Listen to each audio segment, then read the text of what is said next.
Non, mais des années et des années, sans jamais écouter un message sur la puissance des paroles.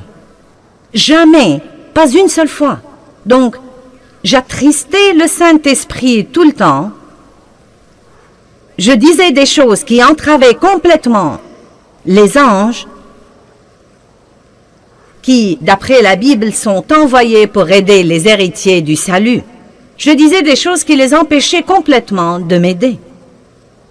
Je ne savais pas ce que je faisais parce que personne ne me l'avait dit. Maintenant, il y a probablement des personnes ici ce soir qui n'ont jamais entendu parler de ce que je vais vous enseigner. Beaucoup d'entre vous en ont déjà entendu parler, mais une des choses les plus difficiles, sinon la chose la plus difficile à laquelle nous sommes confrontés tous les jours, c'est d'essayer de contrôler notre bouche.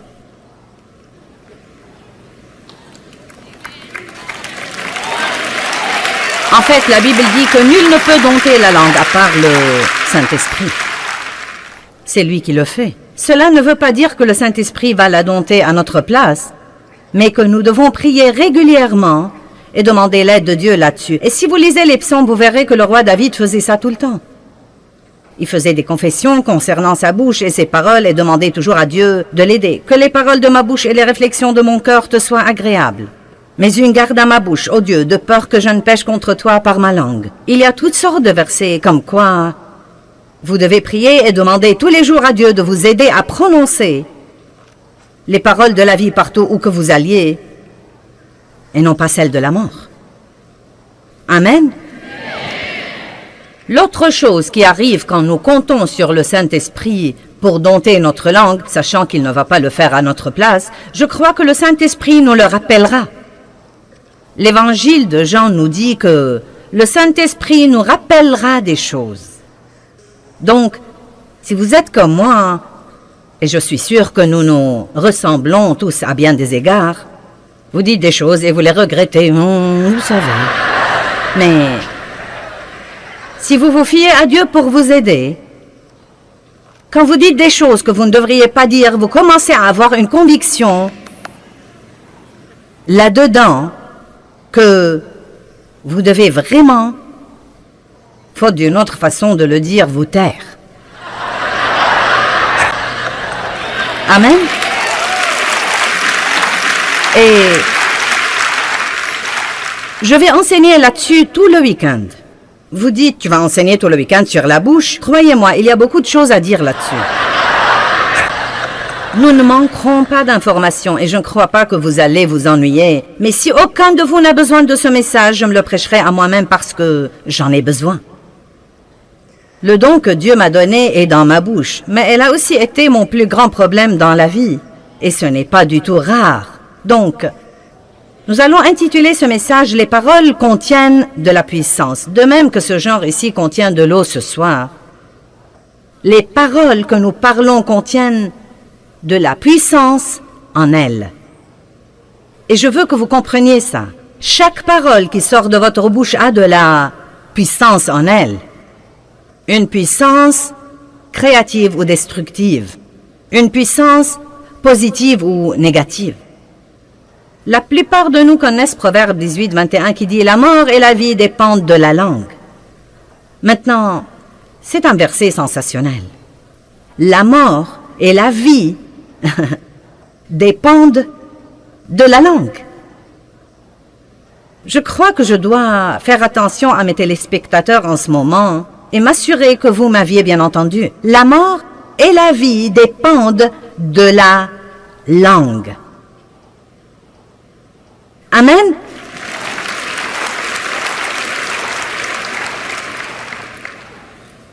Et la Bible dit que...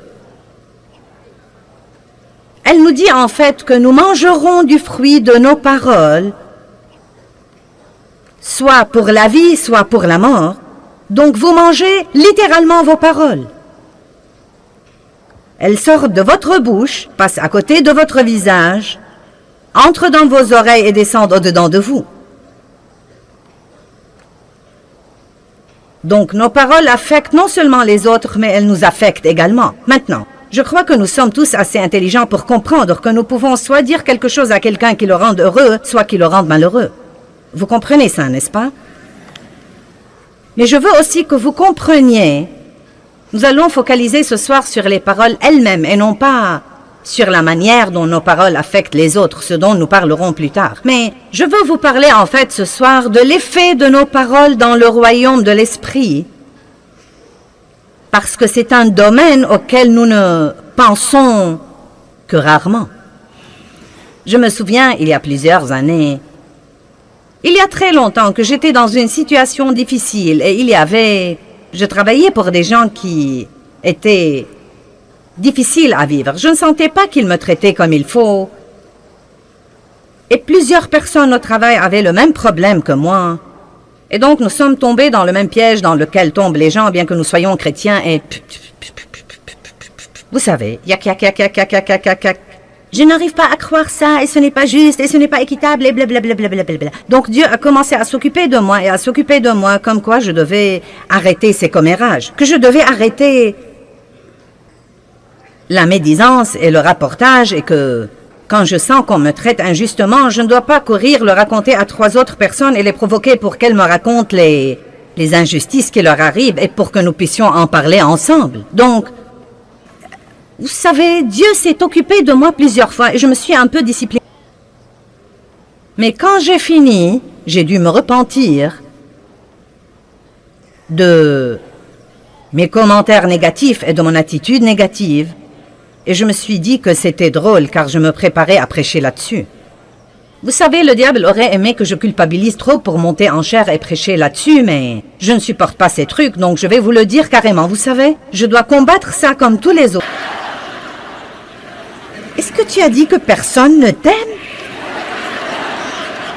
Non, mais des choses stupides, vraiment stupides. Donc, nous devons tous écouter ceci, et nous devons tous aller de l'avant. Et, puis-je vous dire quelque chose? Quand nous disons des choses que nous ne devons pas dire, nous devons les considérer comme n'importe quel péché et nous en repentir.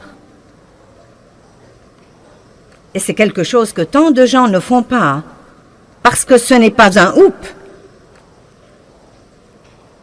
Ce n'est pas un contretemps dans la vie. Je vais vous montrer ce week-end que si nous ne repentons pas et nous ne couvrons pas ce péché du sang de Jésus, nous ouvrons une porte au diable dans bien des cas. Les paroles ont de la puissance dans le royaume de l'esprit. De l'esprit. Vous savez, les paroles sont intéressantes. Vous savez, Jésus a dit, mes paroles, elles sont esprit et elles sont vie. Donc, les paroles opèrent dans le royaume de l'esprit car vous ne pouvez pas les voir. Et pourtant, elles ont un effet. Quelqu'un vous dit quelque chose et cela vous affecte de l'intérieur. Cela peut soit vous élever, soit vous démolir. Il y a des milliers de gens dans ce bâtiment et vous êtes tous comme ça. Pourquoi êtes-vous venus ici? Pour m'écouter parler? Pourquoi? Parce que je dis à haute voix les paroles de Dieu et vous avez vous-même expérimenté le plus grand don que nous ayons. Et que vous le sachiez ou non, vous avez déjà écouté beaucoup de la parole ce soir. Nous avons chanté la parole, nous avons exhorté avec la parole. Même quand je vous ai parlé de notre matériel spirituel, j'ai dit que ce matériel contenait la parole pour que vous puissiez le prendre chez vous sur une bande et continuer à être élevé et changé. La Bible nous dit que Dieu a un bon plan pour votre vie, mais que votre pensée doit être complètement renouvelée par la parole de Dieu pour voir ce plan se réaliser. Je rends grâce à Dieu pour sa parole. 2 Corinthiens 3, 18 dit, « Si vous demeurez dans ma parole, vous serez transformés et changés en l'image de Dieu, de gloire en gloire en gloire. » Jésus dit, « Si vous demeurez dans ma parole, vous connaîtrez la vérité, et la vérité vous affranchira et vous libérera. » Il y a tant de merveilleuses promesses. Mais je vous encourage à prendre l'habitude de remercier Dieu pour les anges qu'il vous a assignés, pour vous aider, mais certains de vos anges sont extrêmement ennuyés. Ils aimeraient vraiment que vous les laissiez faire leur travaillent et que vous leur donniez quelque chose pour qu'ils puissent travailler et que vous arrêtiez de les entraver à tout bout de champ. Maintenant, Psaume 103, 20. Bénissez l'Éternel avec amour, avec reconnaissance, vous ses anges, qui êtes puissants en force et qui exécutez ses ordres en obéissant à la voix de sa parole. Maintenant, qu'écoutent les anges, à votre avis? La parole de Dieu. À quoi prêtent-ils l'oreille? Qu'est-ce qui les touche? Qu'est-ce qui les motive? Qu'est-ce qui les incite à travailler? Non pas les murmures, non pas les plaintes, non pas le ronchonnement, non pas les critiques, non pas les commérages, non pas le rapportage. La parole de Dieu. Ils prêtent l'oreille à la parole de Dieu. Hébreux 1,14 dit que ces anges ont été donnés par Dieu à tous ceux qui ont hérité le salut. Que tout le monde dise, c'est moi. Maintenant, est-ce que vous comprenez ce que je dis? Si vous voulez que vos anges vous aident, vous devez leur donner quelque chose pour qu'ils puissent travailler. Et donc, la meilleure chose que nous puissions faire si nous avons des ennuis, c'est de dire « Je crois la parole ». Je crois que la parole de Dieu est vraie, que ses promesses sont vraies. Vous devez connaître assez de la parole pour pouvoir dire « Dieu a dit ». Dites quelque chose de la parole qui s'applique à votre situation. Je ne dois pas craindre parce que Dieu est avec moi. Ou bien, selon le cas, Dieu pourvoira à tous mes besoins selon ses richesses en gloire par le Christ. Et non pas si vous perdez votre travail. Oh, j'ai perdu mon travail, que vais-je faire? Tous mes espoirs sont anéantis, je suis sans le sou, je ne sais pas ce que je vais devenir, je n'aurai jamais pu travailler. Vous pourriez donc essayer de dire quelque chose comme « Bien, j'ai perdu mon travail ». Cela ne me transporte pas de joie, mais je crois que Dieu a un meilleur travail pour moi. Et je crois que quand je sortirai chercher du travail, j'aurai la grâce du Seigneur partout où que j'aille. Je me fie complètement à Dieu, j'ai des anges.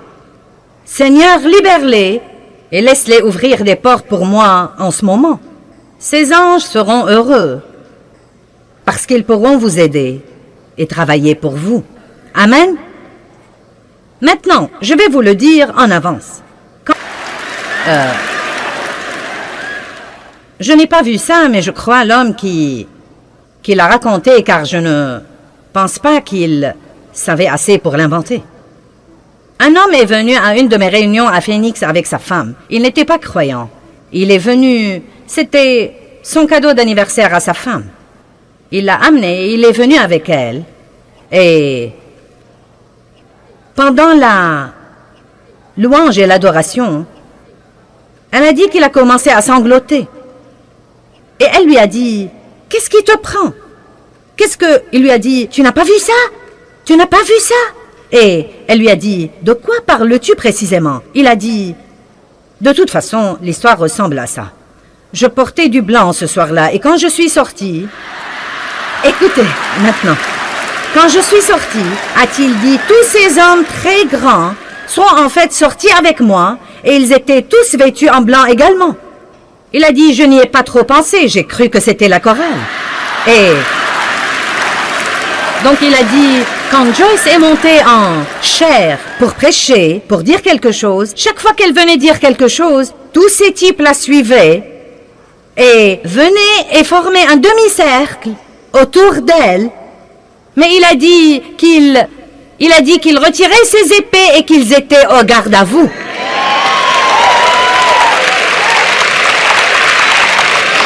Pendant que je prêchais. Eh bien, ce type a été sauvé. Je le dis sans aucun doute. Et comme je l'ai déjà dit, je ne sais pas ce que vous en pensez, mais ça avait un effet spectaculaire sur ce type. Et je me suis dit, « Waouh! Bon sang, si seulement nous pouvions nous rendre compte que nous ne sommes pas seuls, que nous ne sommes pas tous seuls, et que Dieu a dit, ne craignez pas parce que je suis avec vous, où que vous soyez, et je... Bon Dieu! Que Que dit-il là? Écoutez. Écoutez avec soin, car il ordonnera à tous ses anges de t'accompagner et de te défendre et de te garder dans toutes tes voies d'obéissance et de service. Et ils te porteront sur les mains de peur que ton pied ne heurte contre une pierre. Tu marcheras sur le lion et sur l'aspi et tu fouleras le lionceau et le dragon. Wow! Mais n'oublions pas le psaume 103, 20. Il prête l'oreille à la parole. Nos paroles ont donc un effet dans le royaume de l'esprit. Philippiens 2 dit, travaillez à votre salut avec crainte et tremblement. C'est dans Philippiens 2, 12 et 13. Travaillez à votre salut avec crainte et tremblement. Travaillez à, et non pas travailler pour. Travaillez à votre salut avec crainte et tremblement. Puis il dit, non pas par votre force, mais Dieu vous aidera à le faire. Maintenant, cela veut vraiment dire que quand nous sommes régénérés, Dieu vient demeurer au-dedans de nous, et une graine de tout ce que Dieu a pour nous est mise au-dedans de nous. Cette graine est l'Esprit de Dieu. Jésus-Christ vient vivre en nous. Bien, maintenant, nous avons beaucoup de bonnes choses en nous. Savez-vous que chacun de nous qui avons accès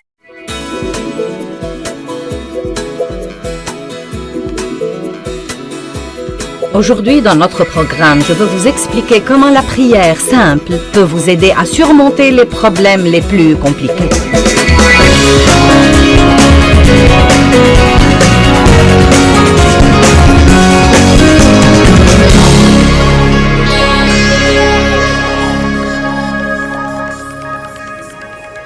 Ce qui compte dans la prière, c'est la sincérité du cœur. La Bible nous enseigne que Dieu prête attention à la prière simple et fervente. Mais écoutez, la prière fervente n'est pas nécessairement retentissante ou longue.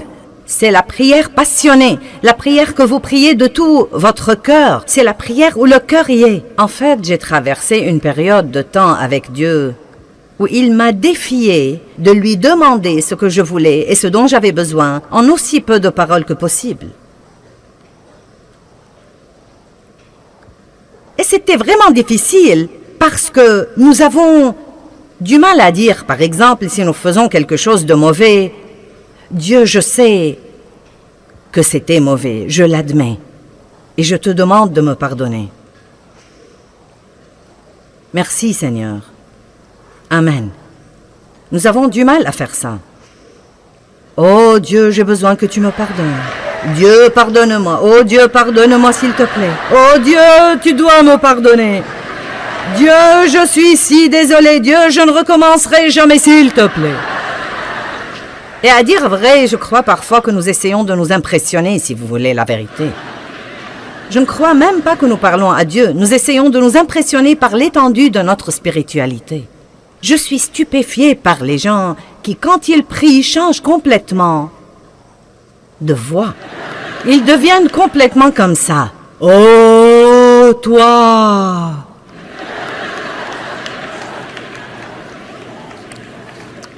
Donc, je ne sais pas ce que vous en pensez, mais la prière est une conversation avec Dieu. C'est demander à Dieu de répondre à vos besoins ou aux besoins de quelqu'un d'autre.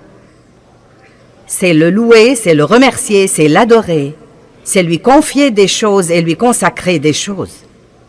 C'est beaucoup de choses merveilleuses qui devraient faire partie de la vie de tous les jours. Tout comme la respiration. La prière devrait être comme la respiration. Ne pas prier est un péché. La pire chose qui puisse arriver si vous ne priez pas, c'est rien. En d'autres termes, si vous ne priez pas, rien n'arrivera. Eh bien, quelles sont certaines des raisons pour lesquelles la prière n'est pas exaucée? Tout d'abord, je ne sais pas si nous pouvons dire qu'une prière n'est pas exaucée. En fait, Dieu ne dit pas toujours oui. Vous savez, Dieu dit parfois, pas maintenant. J'ai en fait entendu des gens dire que Dieu ne dit pas non, mais je ne crois pas ça. Si je demande quelque chose qui n'est pas la volonté de Dieu, il me dira non. Sinon, je croirais qu'il ne m'aime pas. Parfois, il dit attends. Parfois, il dit oui. Et parfois, il dit non. Mais une des choses que nous devons comprendre, c'est que quoi qu'il dise, ce qu'il dit est toujours juste. Et si Dieu dit « attends », c'est que c'est mieux pour moi d'attendre. Quel que soit ce que ça me fait mal, quel que soit ce que j'en pense, il y a une certaine raison pour laquelle ce n'est pas bon ou ce n'est pas mieux pour moi d'avoir cette chose maintenant. Si Dieu dit non, il n'essaye pas de me cacher des choses, il n'essaye pas de m'empêcher d'avoir quelque chose que je veux. Il a simplement quelque chose de meilleur en tête et je ne suis pas assez intelligente pour savoir comment le demander. Donc je suis reconnaissante que Dieu me donne ce qu'il sait que je devrais avoir. Et laissez-moi vous dire quelque chose, bien-aimé. Quand vous arrivez au point où vous pouvez faire confiance à Dieu dans ces choses-là, ce que la vie peut devenir douce. Car vous n'êtes plus obligé de lutter avec les choses tout le temps. Vous savez ce qui nous contrarie? Essayez de faire que quelque chose se produise, que seul Dieu peut en fait produire. Allez, comprenez ça ce soir. Essayez de faire que quelque chose se produise que seul Dieu peut produire. Puis-je vous dire quelque chose? Vous ne pouvez pas changer les membres de votre famille. Bulletin, flash, flash du ciel. Vous ne pouvez pas changer les membres de votre famille. Vous pouvez leur donner l'exemple. Et à dire vrai, si nous faisons un petit effort pour donner l'exemple un peu plus, et si nous fermons notre bouche un peu plus, et si nous arrêtons de dire à tout le monde ce qu'ils devraient faire, eh bien, c'est encore tôt et je prêche bien déjà.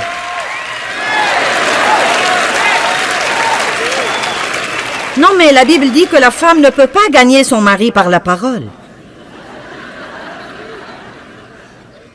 Mais elle peut le gagner par sa conduite pieuse et par son attitude pieuse également.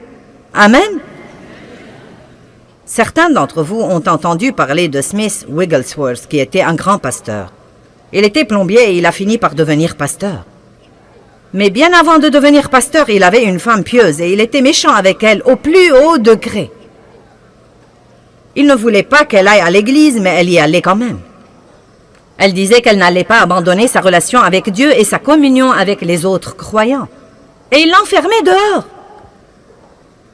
Et quand elle revenait à la maison, la porte était fermée et elle se couchait dehors et s'endormait.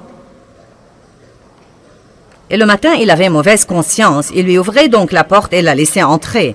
Elle lui disait « Bonjour, Smithy » et elle lui préparait son petit déjeuner. Je sais ce que j'aurais fait, ça n'aurait pas été « Bonjour, Smithy ».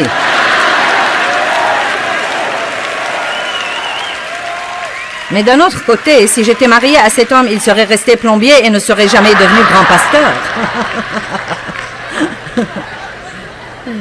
Mais elle lui donnait l'exemple dont nous avons parlé. Et elle a continué à être tellement gentille avec son mari qu'il a fini par être sauvé et radicalement rempli du Saint-Esprit et par devenir un des plus grands prédicateurs renommés que l'Église a connus. Laissez-moi donc répéter. Vous ne pouvez pas changer les membres de votre famille, mais vous pouvez prier pour eux. Et si vous priez, vous ouvrez la porte à Dieu pour travailler. Si nous essayons de faire les choses sans faire intervenir Dieu, cela empêche littéralement Dieu de travailler parce que nous sommes les associés de Dieu. Et nous ne devons pas exécuter nos plans et nous attendre à ce que Dieu les bénisse ensuite. Nous devons passer un temps avec Dieu et apprendre ce qu'il veut faire et suivre son exemple. Vous ne pouvez obliger personne à aimer Dieu. Aussi ardemment que vous vouliez que vos bien-aimés soient sauvés, vous ne pouvez pas les obliger à aimer Dieu. Oh, si seulement je pouvais. Si seulement je pouvais ouvrir les cœurs des gens et les remplir de l'amour de Dieu et les refermer et les libérer. Vous savez, quand vous connaissez la vie que quelqu'un pourrait avoir et que vous le voyez faire des erreurs et détruire sa vie, non mais vous voudrez juste... Mais vous ne pouvez obliger personne à aimer Dieu. Et quand j'ai finalement compris ça, ça m'a délivré d'une grande pression. On n'oblige personne à aimer Dieu. Chacun de nous doit faire son choix personnel. Et là encore, je crois vraiment, oui, nous sommes tous appelés à prêcher aux autres, et nous sommes appelés à partager notre foi avec eux. Mais je crois parfois, à dire vrai, que nous prêchons trop, et que nous ne sommes pas le bon exemple que nous sommes censés être. Je crois que nous devons parfois être un meilleur exemple. Et donc, si nous croyons à la puissance de la prière et que nous commençons vraiment à prier pour les choses pour lesquelles nous peinons et nous travaillons, nous pourrons nous détendre et jouir de notre vie pendant que Dieu travaille. Vous voyez, je suis arrivée au point où je crois vraiment que Dieu travaillera si je prie. Je le crois parce que j'ai prié pour vous. J'ai prié toute la semaine et j'ai prié pour des choses très spécifiques aujourd'hui. J'ai prié dans la chambre du fond avant de venir ici. Et j'ai prié Dieu de faire quelque chose en vous. J'ai prié pour la guérison. J'ai prié Dieu de guérir les cœurs brisés. J'ai prié Dieu de vous encourager. J'ai prié Dieu de vous enseigner quelque chose. Je veux que vous tombiez profondément amoureux de Dieu. Et donc, je crois que pendant que je suis là-haut pour utiliser le don que Dieu a mis en moi et pour faire ce que je sais faire, Dieu travaille en vous. Et peu importe si vous avez l'air de vraiment changer, ça n'a pas d'importance pour moi. Vous savez, si vous me dites que vous changez ou pas, je crois de tout mon cœur qu'un dépôt a été fait en vous et que vous allez voir les résultats d'être là. Je crois ça et je suis heureuse parce que je le crois.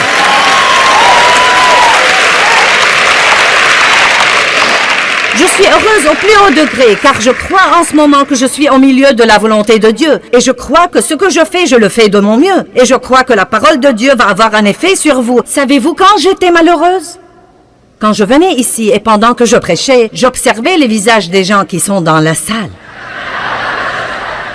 Quelqu'un faisait...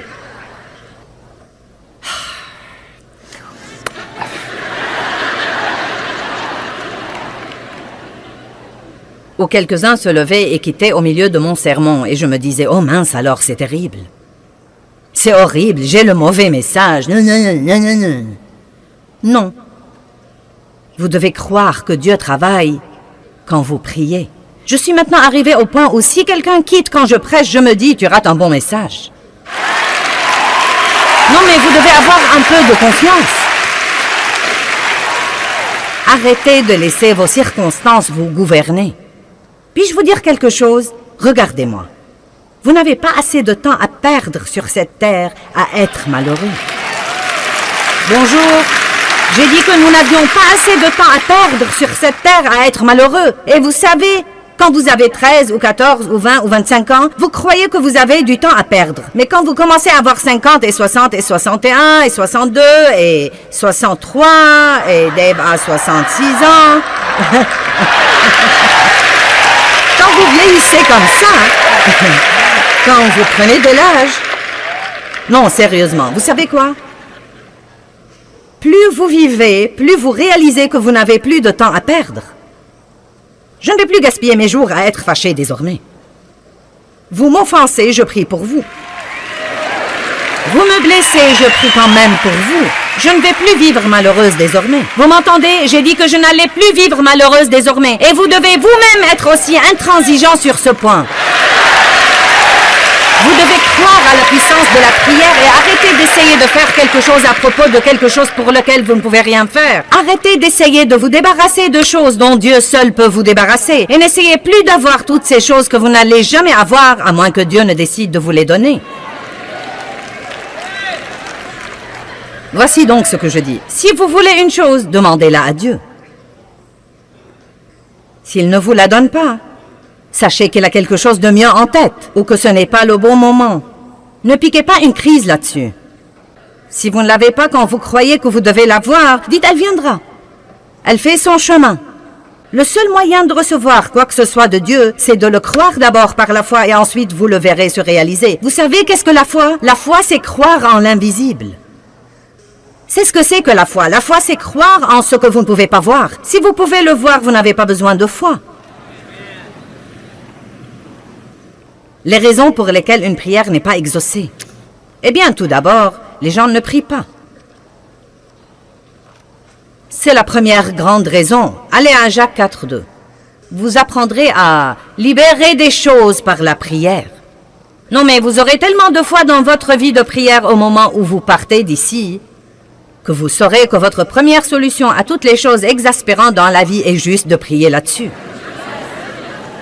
Et non pas de prier là-dessus et de vous inquiéter et de potiner. De prier là-dessus et de faire une confession négative. Bonjour. Vous savez, je crois que Jacques chapitre 4 nous enseigne beaucoup de choses. Verset 1, d'où viennent les luttes? Les luttes, c'est tout ce bouleversement que nous avons. Exaspéré, énervé, dérangé.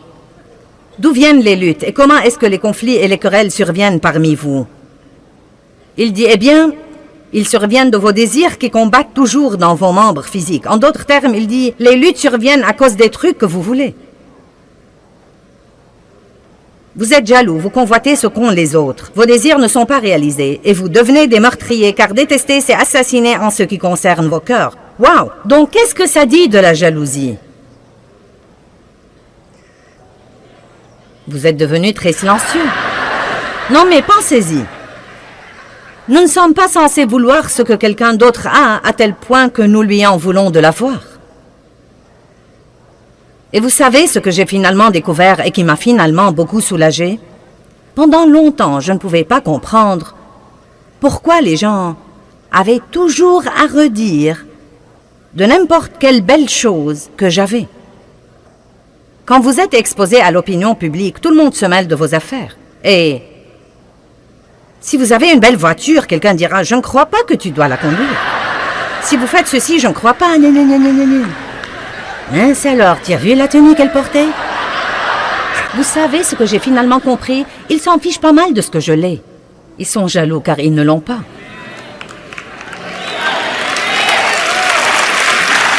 Et il en va de même pour vous savez? Vous achetez une jolie maison et certains de vos amis seront jaloux et me diront de vous. C'est juste parce qu'ils veulent une maison comme vous, mais ils ne savent pas comment s'y prendre pour l'avoir. Il dit ici, d'où viennent les luttes? Qu'est-ce qui nous garde vexés? Je n'ai pas le temps d'être contrarié par ce que quelqu'un d'autre a. Nous n'allons pas comparaître devant Dieu à la place des autres. Chacun va comparaître devant Dieu et rendre compte pour lui-même. Chaque homme comparaîtra devant Dieu et rendra compte pour lui-même. Nous ne devons pas nous inquiéter de ce que quelqu'un d'autre fait ou ne fait pas, ou de ce qu'il possède ou ne possède pas, ou de ce qu'il dépense ou ne dépense pas, ou de ce qu'il a ou n'a pas. Car nous n'allons pas répondre de lui. Nous nous épargnerons d'ennui si nous nous occupons de nos affaires. Vous brûlez de jalousie et de colère et vous n'avez pas le contentement et le bonheur que vous voulez. Vous avez des querelles et des luttes. Et franchement, il y a environ 20 ans, la phrase suivante a changé ma vie. Vous ne possédez pas parce que vous ne demandez pas. Quel beau verset. Vous ne possédez pas parce que vous ne demandez pas. Et je me suis rendu compte, ce jour-là, il y a une bonne vingtaine d'années, quand je lisais ce verset et que j'étais une jeune chrétienne et une jeune ministre, frustrée, et j'essayais de faire que toutes ces choses se produisent, et elles ne se produisaient pas, et j'essayais de faire grandir mon ministère, et de faire ceci à mon mari, et cela à mes enfants, et quelque chose d'autre aux autres.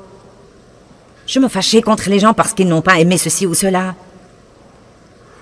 Et c'était un soulagement pour moi d'entendre Dieu dire « Tu n'as pas, parce que tu ne demandes pas, tu essayes de faire que quelque chose se produise au lieu de me le demander et de te fier à moi pour avoir les meilleures choses qui soient. »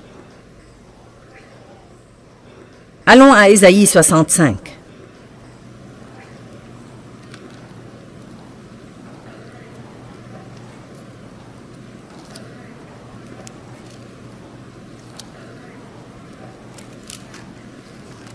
Versets 1 et 2.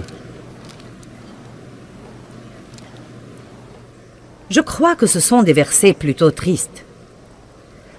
Il dit « J'étais prêt à être recherché de ceux qui ne demandent pas. » Vous voyez le tableau où Dieu attend que quelqu'un lui demande?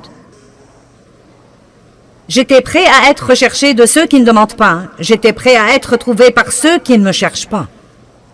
J'ai dit « Me voici, me voici. » Dit le « Je suis » à une nation Israël qui ne s'appelait pas de mon nom.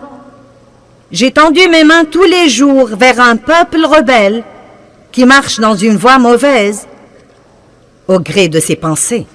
C'est triste.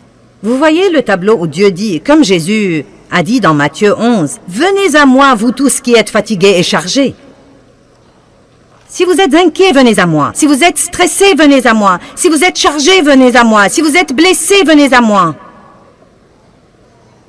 Allez au trône et non pas au téléphone. Les gens à l'autre bout du fil ne savent pas ce qu'ils font eux-mêmes. Ils ne sont pas qualifiés pour résoudre vos problèmes.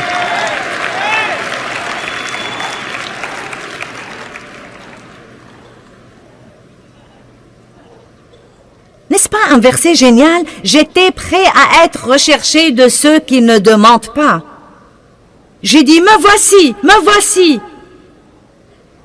Mais personne ne m'a cherché. Dieu est un bon Dieu. Hébreux 11:6 dit, sans la foi, il est impossible de plaire à Dieu. Et celui qui s'approche de lui doit croire deux choses, que Dieu est et qu'il est le rémunérateur de ceux qui le cherchent diligemment. Dieu est un bon Dieu. Il attend pour vous faire des choses. Mais vous devez les lui demander. Ne vous fâchez pas contre votre patron qui ne vous donne pas la promotion que vous voulez. Avez-vous jamais pris la peine de la demander à Dieu? Peut-être que ce n'est même pas ce dont vous avez besoin. Qui sait, peut-être que Dieu essaye de vous faire quitter ce travail stupide de toute façon pour aller travailler ailleurs. Et vous craignez de ne pas pouvoir gagner autant d'argent ailleurs. Ça me surprend combien de gens mènent une vie qu'ils détestent parce qu'ils ont peur de faire quelque chose d'autre.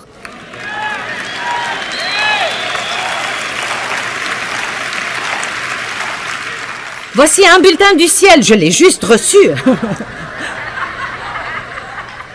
Vous ne pouvez pas suivre le Saint-Esprit et ne pas être heureux. Si vous décidez de suivre le leadership du Saint-Esprit, vous êtes censé être heureux parce qu'il ne va pas vous mener à la misère. Il va vous mener à la justice, à la paix et à la joie dans le Saint-Esprit parce que le royaume de Dieu, c'est ça. Ça alors.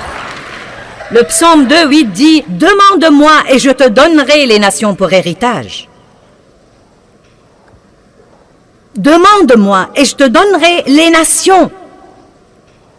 Ce n'est pas pour moi, je ne suis qu'une ménagère. Ce n'est pas pour moi, je ne suis qu'un mécanicien de camion. Ce n'est pas pour moi, je ne suis qu'un éboueur. Eh bien, vous savez quoi? Ce sont tous des travaux très importants. Mais mince alors, vous pouvez prier pour les nations et vous pouvez prier Dieu de vous donner vos voisins et de vous donner les nations. Si vous n'allez pas prier des prières hardies, vous n'allez jamais rien avoir de Dieu. Vous pouvez avoir un peu, car si vous priez pour un peu, vous pourriez avoir un peu. Mais je préférerais prier pour beaucoup et en avoir la moitié plutôt que d'avoir le peu. Pourquoi donc ne pas prier hardiment? C'est la deuxième raison que j'ai ici pour laquelle les gens croient que leurs prières ne sont pas exaucées ou ne sentent pas que la prière produit grand-chose dans leur vie. C'est que les gens ne prient pas hardiment. Eh bien, Dieu, si tu me fais juste ceci. Dieu, si tu me fais juste cela. Je ne veux pas exaspérer personne, j'essaie juste de donner un coup de pied à une vache sacrée, là. Si vous vous écoutez prier ou si vous écoutez tous les autres prier, les gens utilisent constamment le mot « juste ». Dieu, si tu peux juste nous aider. Dieu, si tu peux juste nous oindre. Dieu, si tu peux juste répondre à ce besoin. Dieu, si tu peux juste être là avec nous. Et cela m'a dérangé un jour et j'ai cherché le mot « juste » et il veut dire à peine assez pour se débrouiller. C'est ce qu'il veut dire, à peine assez pour se débrouiller. Mais écoutez-moi, non mais même en le sachant, j'ai vraiment du mal à l'enlever de mes prières. Et je crois que c'est cette attitude innée en nous comme quoi, eh bien, ne vous avisez pas de trop demander à Dieu. Eh bien, Dieu, veux-tu me pardonner juste cette fois? Pourquoi ne pas dire, Dieu, pardonne-moi cette fois, et demain j'aurai besoin que tu me pardonnes encore une fois? Car c'est bien la vérité et Dieu la connaît déjà. Pourquoi ne commençons-nous pas à être des gens réels avec un Dieu réel qui sait tout sur nous? Devinez quoi? Vous ne surprenez pas Dieu, il savait ce qu'il aurait quand il vous a appelé.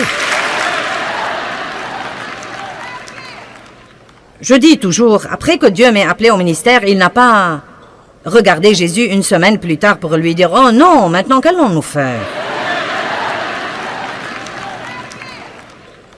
Je me rappelle la femme à qui j'ai parlé dans le magasin. Elle était employée là. Et je lui posais des questions sur sa rémunération. Touches-tu une commission ou un salaire? Comment est-ce que ça marche? Et elle m'a dit, eh bien, en fait, je touche un salaire. Mais elle a dit, je dois faire mon quota pour garder mon travail. Je lui ai dit, ça va pour toi? Elle a dit, non, en réalité, je suis très effrayée en ce moment, je n'ai pas fait mon quota. Et On m'a déjà réprimandé 2 ou 3 fois. Eh bien, la femme était chrétienne. Nous parlions du Seigneur. Elle m'a reconnue de la télé et donc nous parlions. Elle a été à l'église toute sa vie. Et je lui ai dit, tu pries Dieu de trouver grâce aux yeux des gens pour que quand ils viennent acheter des trucs ici, qu'ils viennent à toi pour se renseigner? Et elle m'a dit, eh bien, ce ne serait pas bien, n'est-ce pas? Elle a dit, c'est ce que la femme a dit, et elle a été dans l'église toute sa vie. Ce n'est pas juste de prier pour l'argent. J'ai dit, en as-tu besoin?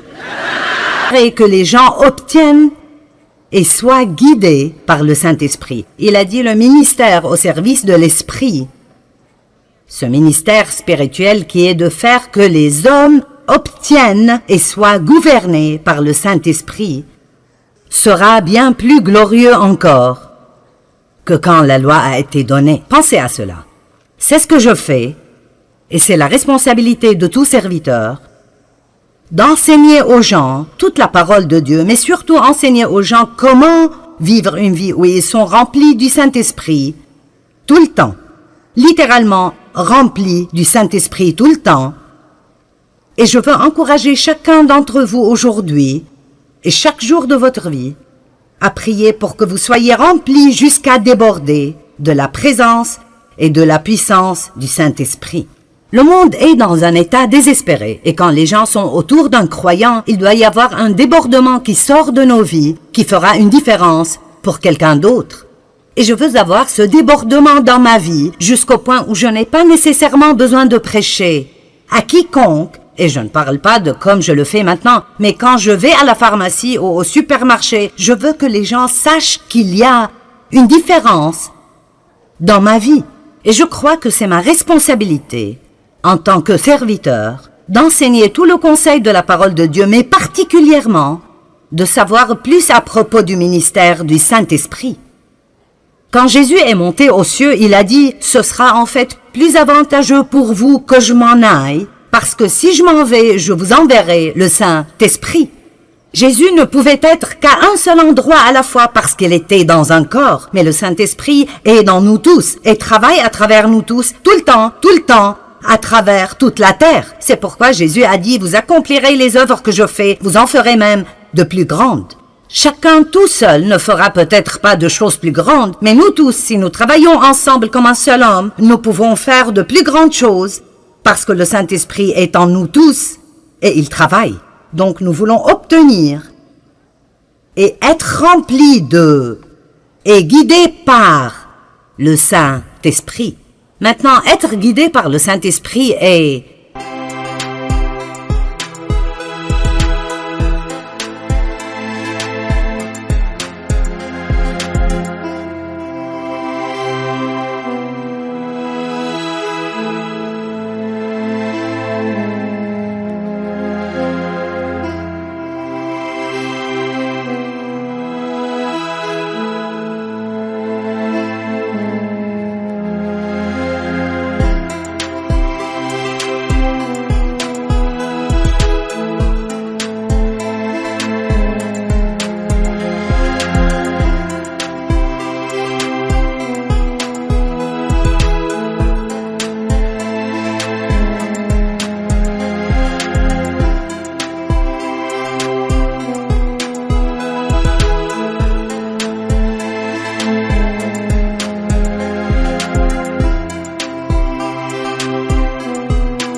quelque chose de vraiment majeur. Et j'étais une chrétienne pour beaucoup d'années. Et même si j'aimais Dieu et j'allais à l'église régulièrement, je n'étais pas guidée par le Saint-Esprit. J'étais guidée par moi-même. J'étais guidée par Joyce et ce que je voulais faire, et cela s'appelle la chrétienté charnelle. C'est de cela que Paul parlait quand il parlait à propos de personnes qui étaient charnelles. Mais quand nous apprenons comment être guidés par le Saint-Esprit nous guide hors de l'esclavage et dans la victoire. Il nous montre quoi faire quand nous avons des problèmes dans certaines situations. Il nous guide dans de grandes décisions spirituelles majeures et qui changent nos vies, et il nous guide dans les petites choses de tous les jours qui ne feraient probablement aucune différence pour quiconque d'autre que vous. Nous avons besoin d'avoir ce genre de relation proche avec le Saint-Esprit. Donc il dit, je veux que vous soyez remplis et guidés par le Saint-Esprit. Maintenant, 1 Thessaloniciens chapitre 5, versets 22, 23 et 24. Retenez ce qui est bon et gardez-vous de ce qui est mauvais sous quelque forme et quelque type que ce soit. Que le Dieu de paix lui-même vous rende entièrement saints, qu'il vous sépare des choses profanes, vous rende purs et entièrement consacrés à Dieu, et qu'il vous garde parfaitement esprit, âme et corps. Maintenant comprenez cela. Votre esprit, votre âme et votre corps, votre esprit, votre âme et votre corps. Encore une fois, qu'il vous garde parfaitement esprit, âme et corps, afin que vous soyez irréprochables lors de la venue de notre Seigneur Jésus-Christ le Messie. Et le verset 24, celui qui vous appelle à lui est fidèle et digne de confiance, et c'est lui qui accomplira tout cela. Il accomplira son appel en vous bénissant et en vous gardant. Maintenant, je pense que si un jour nous ne serons pas en colère contre nous-mêmes, nous devons peut-être nous comprendre nous-mêmes un peu mieux que maintenant, parce que vous savez que vous pouvez vouloir deux choses différentes en même temps, l'une étant bonne et l'autre étant mauvaise. Et vous pensez, quel est mon problème maintenant? Je veux me lever et aller à l'église demain. Je ne veux pas me lever et aller à l'église demain. Je ne veux pas manger cette glace au chocolat. Je veux manger cette glace au chocolat. Je veux te pardonner.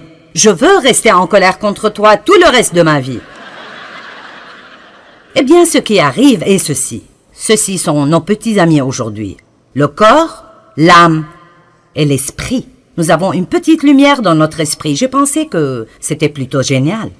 Alors, quand nous sommes nés de nouveau, cette partie de nous, la partie de l'esprit, qui est la partie la plus profonde de notre être, est rendue sainte. Nous sommes lavés à l'intérieur, parce que Dieu ne peut pas être quelque part qui n'est pas saint. Donc, pour qu'il vienne et pour qu'il vive en nous, il doit nettoyer l'endroit avant de pouvoir venir et y vivre. J'aime le dire ainsi, j'aime dire que lorsque nous sommes nés de nouveau, nous portons en nous la graine de tout ce que Dieu est.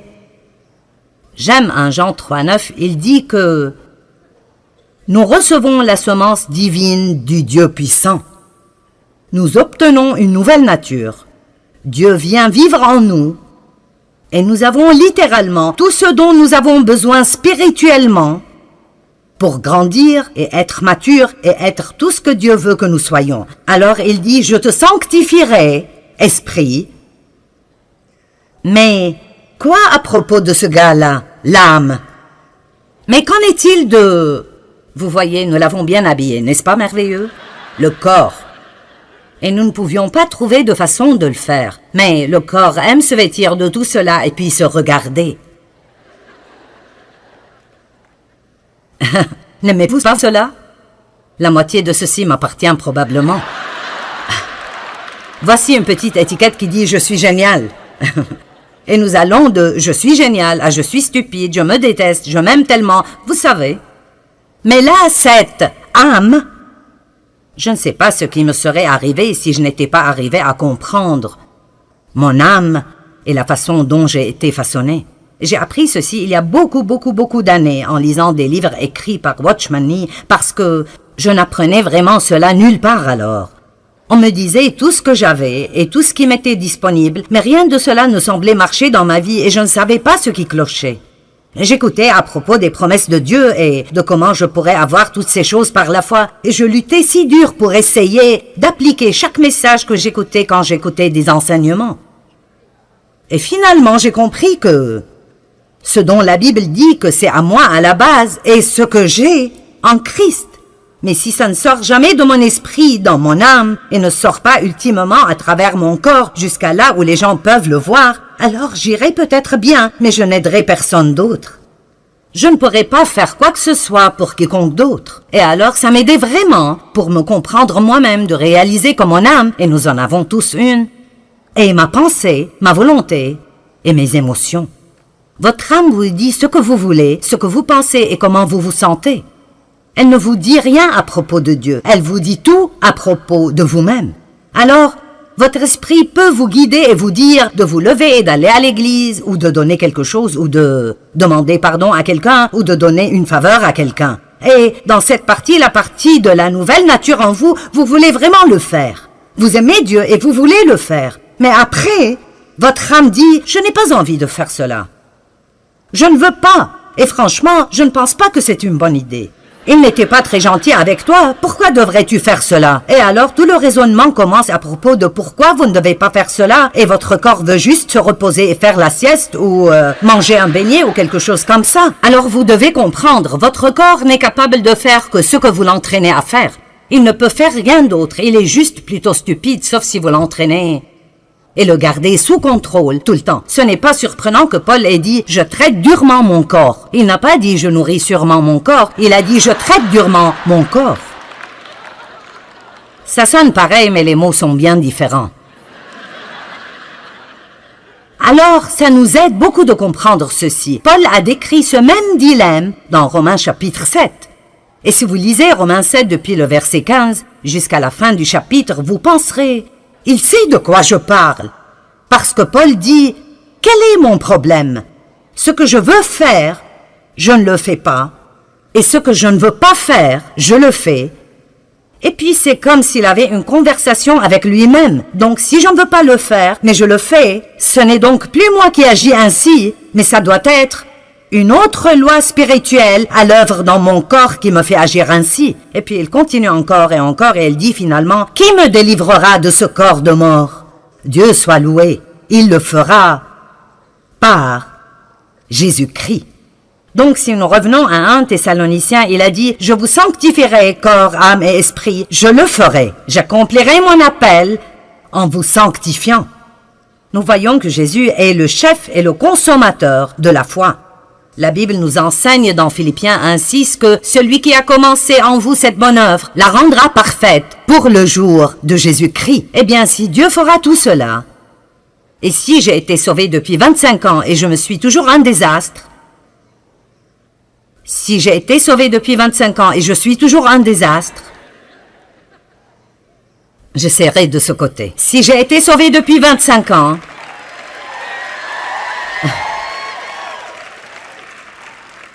est-ce que quelqu'un sait de quoi je parle?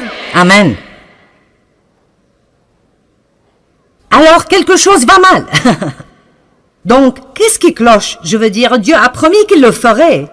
Mais si ça n'arrive pas, alors, quel est le problème?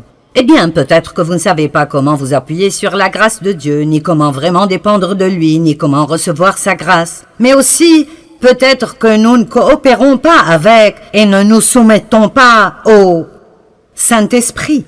J'aime dire tout le temps que nous sommes les partenaires de Dieu. Dieu a sa part et nous avons la nôtre. Dieu ne fera pas notre part et nous ne pouvons pas faire la sienne. Amen.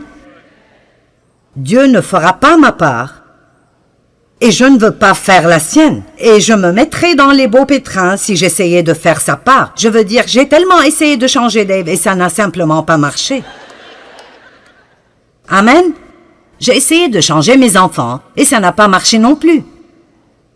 Nous essayons toujours de faire des choses que nous ne pouvons pas faire, au lieu de faire ce que nous pouvons faire, et de laisser Dieu faire ce que nous ne pouvons pas faire. Ça s'appelle la confiance. Dieu veut que nous jouissions de cette aventure. Alors, quelle est notre part? Vous savez, je crois que notre part est d'apprendre à laisser le Saint-Esprit nous guider. Et quand nous sentons que l'Esprit Saint nous demande de faire ou de ne pas faire quelque chose, nous ne devons pas lutter contre cela. Nous devons simplement nous abandonner au Saint-Esprit. Nous avons simplement besoin de dire « D'accord, tu es plus intelligent que moi, je suis passé par là 100 fois. Pourquoi est-ce que je continue d'insister à faire cela à ma façon et de passer par là une fois de plus ? Pourquoi ne pas dire « tu es plus intelligent que moi, que tu sais ce que tu fais » et simplement abandonner? Mais nous sommes un peu têtus parfois. Ne sommes-nous pas un peu têtus parfois? Peut-être que ce n'est personne d'entre vous, mais je sais que je le suis. Le Saint-Esprit est l'agent de sanctification et quand la Bible parle de la sanctification, même si nous sommes déjà sanctifiés dans l'Esprit, il parle de notre sanctification totale.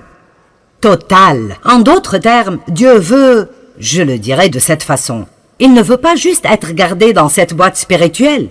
Il ne veut pas juste vivre dans cette petite boîte spirituelle où nous le laissons sortir le dimanche matin pendant 45 minutes et puis nous partons et le reste de la semaine, nous avons un autocollant sur notre voiture et une croix autour du cou, mais nous faisons exactement ce que nous voulons tout le temps.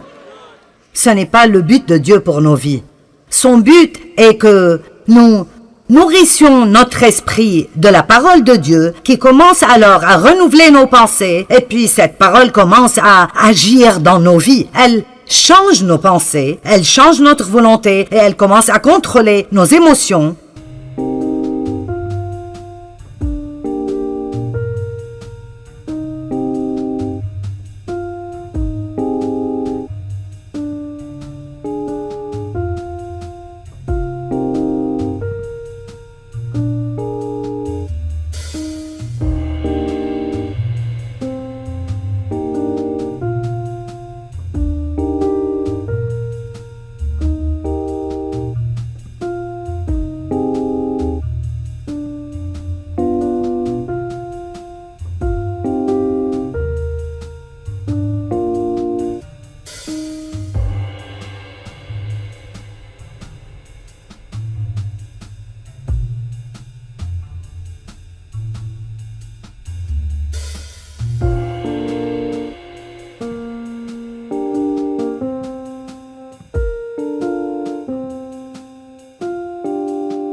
Mais cela n'arrive pas sans que nous disions « Oui Seigneur, c'est ce que je veux dans ma vie ».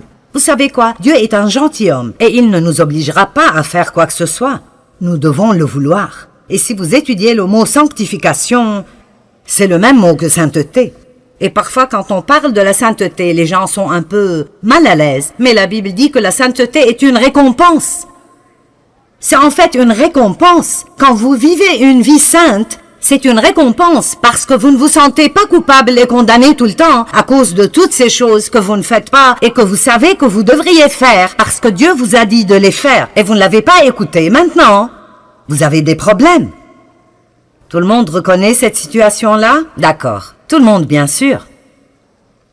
Alors j'aimerais prendre la liberté ici de vous lire un peu de la définition du mot sanctification du dictionnaire grec Vine. Donc ce n'est pas quelque chose que je viens d'inventer. Ça vient des gens qui sont supposés savoir de quoi ils parlent. N'aimez-vous pas mettre le mot expert partout? Eh bien, ceci vient des experts. Donc la sanctification veut dire réservé pour Dieu. Donc la première question que je veux vous poser est: est-ce que vous croyez que vous êtes réservé pour Dieu? Vous ne vous appartenez pas, vous avez été acheté, d'après la Bible, acheté par quelque chose de précieux, le sang de Jésus-Christ. Et cette croix qui est en haut, je leur ai demandé de mettre ça là ce week-end, parce que je veux continuer à rappeler les gens du prix que Jésus a payé pour cette liberté que nous avons quand il a été cloué sur cette croix et a souffert et a saigné et est mort et a payé pour nos péchés. Amen. Et alors, je dois avoir un type de réponse à cela, différent de juste passer ma vie à faire ce que je veux faire. J'aime toujours dire que si Dieu n'avait besoin de nous pour rien, dès que nous sommes sauvés, il pourrait nous ravir d'ici et nous irions dans la gloire. Mais il a besoin de nous. Nous sommes les mains et les pieds, les yeux, les bras, la bouche, les oreilles de Jésus. Il appelle le monde à travers nous. Donc, mis à part pour Dieu. Et puis il dit le type de vie, ou comme j'aime l'appeler, le mode de vie, qui est approprié à ceux qui sont mis à part. Donc en d'autres termes, si nous sommes mis à part pour Dieu, alors il y a un mode de vie qui doit aller avec cela. Alors nous ne pouvons pas juste aller à l'église et continuer à vivre avec un mode de vie profane et impie toute la semaine. Il y a un certain mode de vie que nous vivons Si nous appartenons à Dieu, nous commençons à penser et à parler différemment. Nous commençons à agir différemment. Nous pardonnons aux gens qui nous ont blessés. Nous ne restons pas en colère contre eux. Nous ne gardons pas tout pour nous-mêmes. Nous apprenons en fait à nous réjouir dans le don. Nous sommes bons envers les gens. Nous voulons faire des choses pour les gens. Ça devient une marque déposée dans nos vies de voir combien de gens nous pouvons en fait rendre heureux. Nous ne sommes pas centrés sur nous-mêmes tout le temps en nous ayant nous-mêmes en tête. En fait, nous croyons que nous appartenons à Dieu et nous nous levons chaque jour pour dire « Dieu, me voici, montre-moi ce que tu veux faire pour moi aujourd'hui, montre-moi ce que tu veux faire à travers moi aujourd'hui, je ne m'appartiens pas, je t'appartiens à toi. » J'aime ce que Jésus a dit « J'ai préparé un corps pour vous. » Et c'est là où nous devons arriver. Nous sommes un corps totalement rempli et inondé de Dieu, comme le dit Paul dans Éphésiens 3, 19, pour que vous soyez remplis jusqu'à toute la plénitude de Dieu. Je vous le dis, quand vous arrivez au point où vous n'essayez pas de faire ce que vous voulez tout le temps, la vie devient si merveilleuse. Elle est absolument merveilleuse. Combien de vous savent ce que les feux d'arrêt sont? Vous arrivez à un feu d'arrêt et si le feu est vert, vous pouvez y aller. Et si le feu est orange, c'est supposé signifier « faites attention ». Ce ne serait pas très sage d'y aller. Mais la plupart d'entre nous pensent juste que ça veut dire « dépêche-toi et passe avant que le feu devienne rouge ». Et donc si c'est un feu rouge, ça veut dire « stop ». Vous savez, je crois que dans notre relation avec le Saint-Esprit, nous avons aussi des feux verts, des feux oranges et des feux rouges. Et nous devons savoir quand c'est orange. Tu devrais faire attention à ce propos. Et quand nous obtenons ce vas-y, et nous entendons Dieu dire « Arrête-toi, ne fais pas ça. Si tu le fais, tu auras des problèmes. » Je veux que les choses marchent bien dans ma vie, pas vous? Donc, nous sommes sanctifiés. Nous sommes supposés vivre une vie qui convient à notre appel. Et après, cette définition est longue et elle dit beaucoup d'autres choses, mais j'aime cette partie. Elle dit « Cette sanctification doit être apprise de Dieu